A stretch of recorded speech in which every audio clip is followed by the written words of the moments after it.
brief which we received for the building in the first instance was to make a building where the whole rugby world could come together and people could come and visit and see what rugby around the world was like. And there was a real sense that it was not to be a building that was too stuffy like a museum, but it had to be an active experience where particularly young people could come along and really understand not just the excitement of the game, but also the principles of the game and a lot of the ethos about sportsmanship and so on. So in that sense, the brief wasn't a whole set of rooms and just do that. It was more a broad set of ideas that had to be thought through and then turned into a building later on.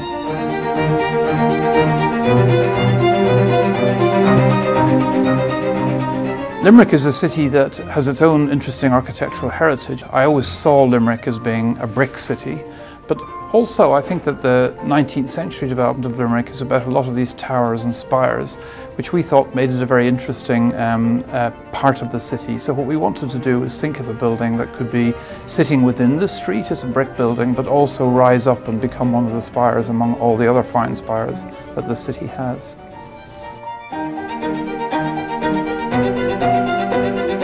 When we won this commission, I was looking to put a team together, and I said in the office, we've just won this new commission for a building in the centre of Limerick, and one hand up went shooting up in the corner of the office, and it was Claire Chalk, who's actually from Limerick, and she said, I have to work on this building. So from the beginning all the way through, Claire has been one of the key project architects. I remember when I came to do the interview for this commission, I was asked about my interest in rugby and how that might be expressed through the architecture.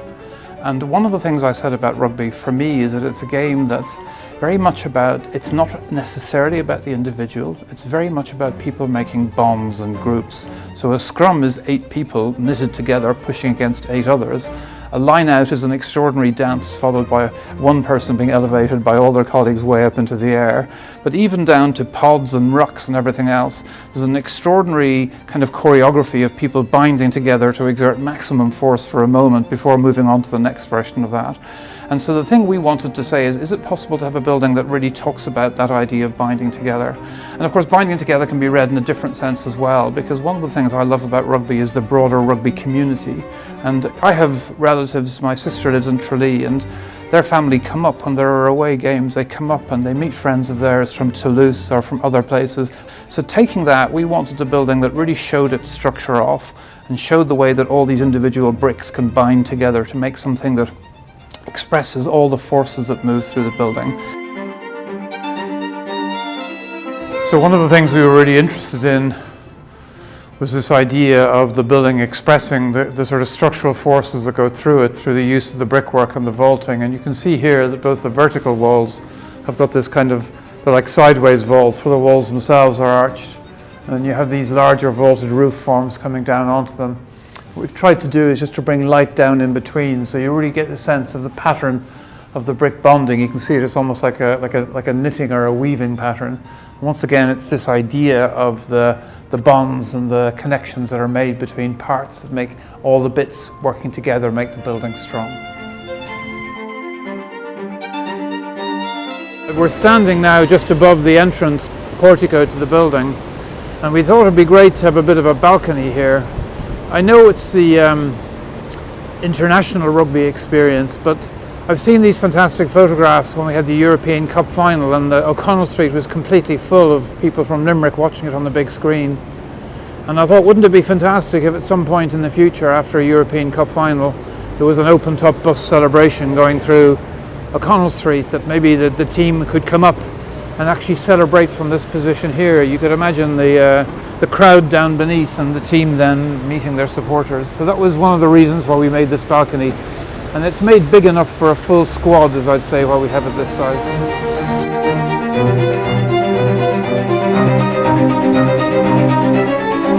We talked about the bonds and pods before, and we talked about the structural idea. Of course, they're all stories, and we can design it.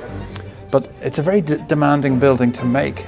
And the thing you have to understand is a building like this with brickwork on the inside and the outside, with all this vaulting, and with all of the structural finishes on show, it's at the highest end of difficulty in terms of construction.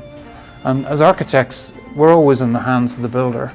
And we were extremely lucky with our builder, with Flynn, the contractors on this project. They really took care of the whole building. The whole team here were behind it, and you could see that they were taking pride in it. Not just the team of directors, but right down to the individual guys working on the project. They felt that they were working on something for the city. And when you're an architect and you're working on a project like that with the builders who are really lifting you up and supporting you and making sure that your vision is going to get achieved in the way that you want, it's such a fantastic experience, and I'd love to pay credit to them.